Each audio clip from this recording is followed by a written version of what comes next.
You're bringing us in right now. Hello and welcome back to ESA Cup. We are finally in the final stages of this event, and we are going to be seeing one of these teams get crowned at some point very soon. But today, I am joined by Mighty Region. Introduce yourself. Son and well, hello there, ESA viewers, followers, and whatsoever, esport friends. We're back. This constellation casted you already last week, so we have the present and the most recent informations about this stage. But as you see down below, we have bringing on a banger match with you all. And it is a match that will define very much for one team and bring the other team a little step closer to the next and final stages of this competition. But as mentioned, it is one match. It is a best of 3 match, and this is the match Team Black against Fennix Esports. And I think Naj has a little bit more background information about those two teams, how they played, how they turned themselves in this position that they are in right now. So Naj, the stage is yours. Well, I do have a little bit of information on these rosters, and I do have a little bit of information about their performance. But before I do that, we do have a couple of predictions that I quickly would like you to talk us through, so you can have a bit of your own screen time.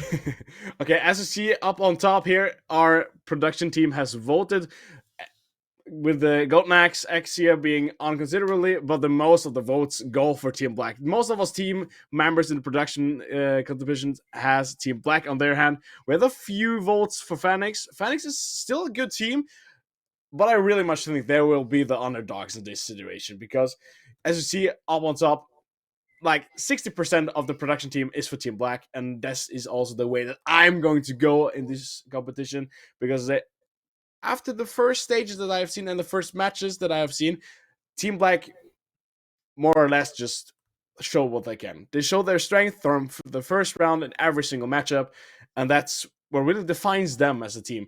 They don't really need much kick-up time. They're just immediately, they go into the map, and they're immediately there with their head, with the focus, and with the strats. Yeah, exactly, and I think that's very key to have, especially as a team at this level.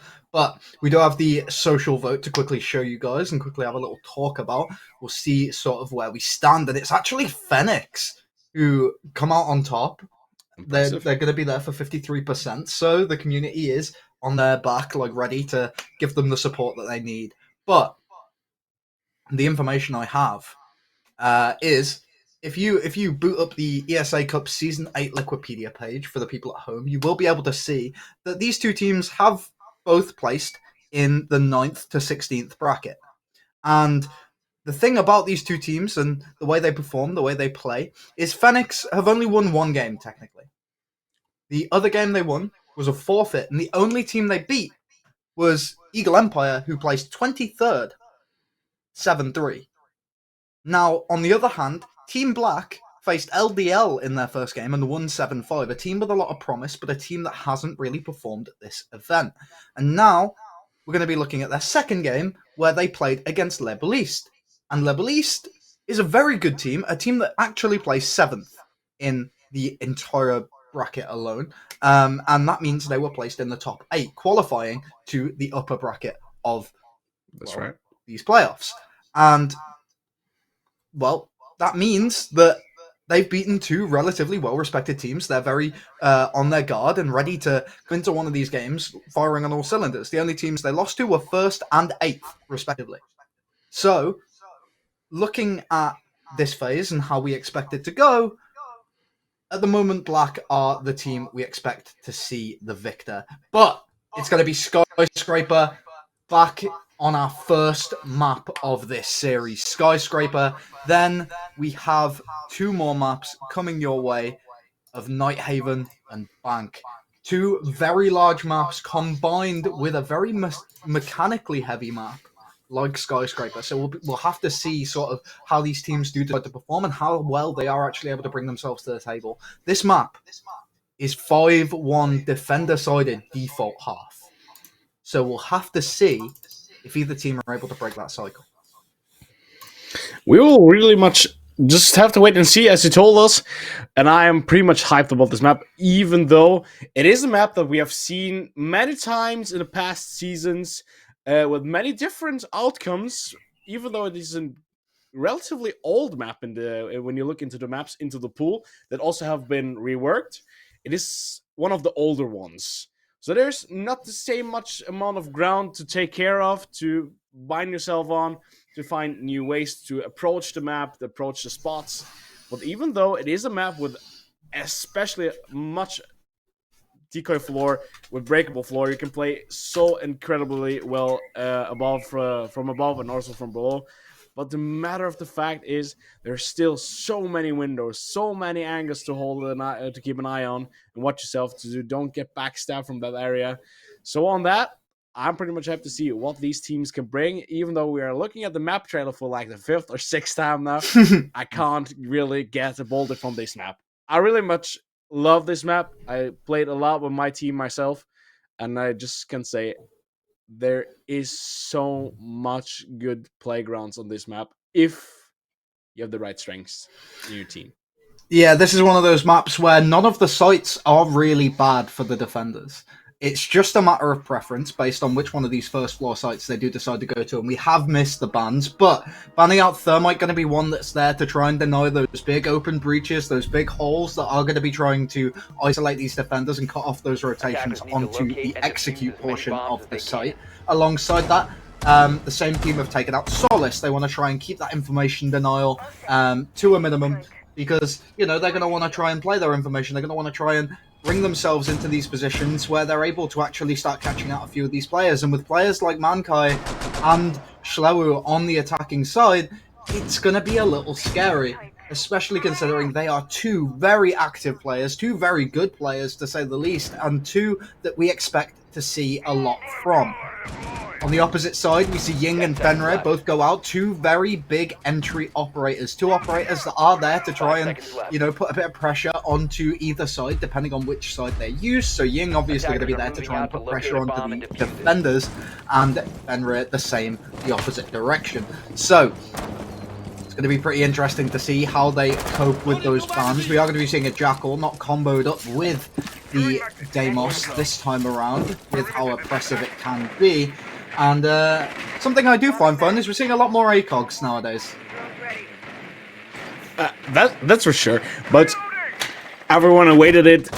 The update came with the ACOGs turning back into the most of the operators' hands, even though also the old 1.5 ADS went into a 2v5. Nearly every operator has it in the attack. More than 60% of the defenders has it, so it is a pretty good scope. So I really much understand why these players keep on playing those scopes. Those scopes are so incredibly hardly missed. While the stages and the seasons where they were gone, back, everyone is just enjoying themselves playing those, and it made a major turn in this game. This game immediately turned more into being like a far distance approach game instead of being a run and gun meta that we had on like for 4 or 5 seasons. That turned incredibly fast with the new sites coming back into the game.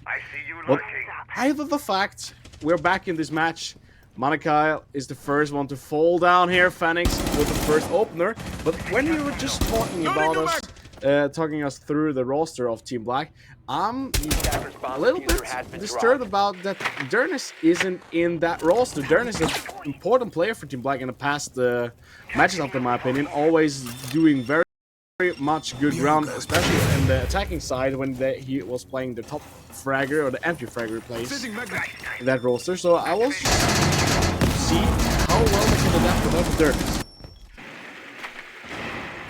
That is a phenomenal little combination they come up with there, because something a lot of people don't realise is the timing on Flores drones actually coming back into the action is pretty equal to the amount of time it takes for an EMP to come back, and these defenders are just running all over the side of Team Black right now. Fennix really proving their worth in this matchup. Only one player left alive. It's going to be the ace. This could be a flawless half. And they've got him down to 1 HP. He's now going to be making his way through below, probably going to be trying to get himself up and onto this meeting side, see if he can move through exhibition, get himself onto the diffuser, but he's going to be a bit wary of these holes. manages to get himself through and onto the diffuser. A little worried about the hole in the wall over towards Shrine, but just going to be holding on to it for now, giving his team some time to talk. Not going to be able to win this, and it is going to be a flawless round for the side of Fennix. Flawless round for Fennix. I really don't want to say much. It could have been a good round for Team Black because the approach was right and it was kind of fastly done, especially the entry when you look at that. But after all, Skyscraper is a very well-known, hardened map, especially that here you win rounds in the defense. And that on, I'm not surprised that it went into the defender's hand, but I'm pretty much surprised that it went in a flawless because there were so many gunshots, gunfires, and a change of bullets here that none fell on the side of Fennix. It's kind of impressive. Yeah, it was really well played from the side of Fennix, and I think that in general, that sort of discipline that they had in that round is going to be very beneficial to them. But the one problem I did see is the fact that later on in the round, when they started getting that advantage, they got the first 2 kills, that sort of thing. They had the Tachanka going down onto the bottom floor to try and get a bit of a room or a flank on the go. And the issue with that is realistically, you're a 1-speed, you're quite loud, and if they get mezzanine control, they're probably going to be able to shoot you from above. So you don't want your players getting caught by little cheap rotations like that. You want to try and have that discipline in play, especially in a matchup like this where it is so important and you're against such a formidable opponent.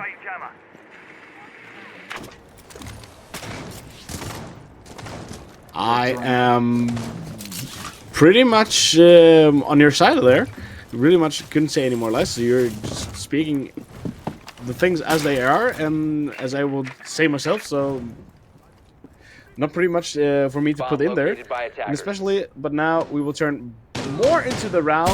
We are, as you see, you guys out there, we have written it in the chat, we are experiencing some issues here, a little bit of laggy gameplay. It makes us, for us casters, a little bit harder to do a fluent